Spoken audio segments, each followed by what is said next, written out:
Hi, I'm Sandhiya Anandhakrishnan. I'm working as a country representative of Swinburne University of Technology, Sarawak, Malaysia campus.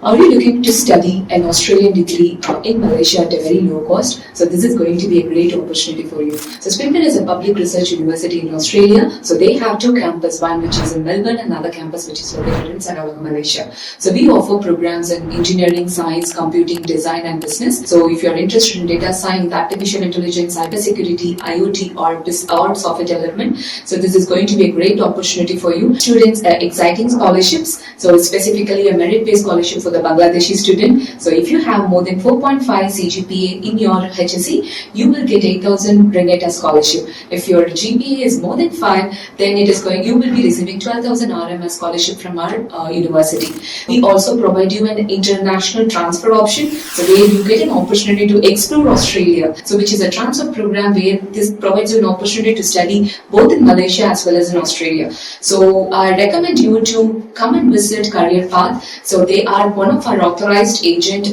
Bangladesh. So they guide you with the step-by-step process. So thank you so much.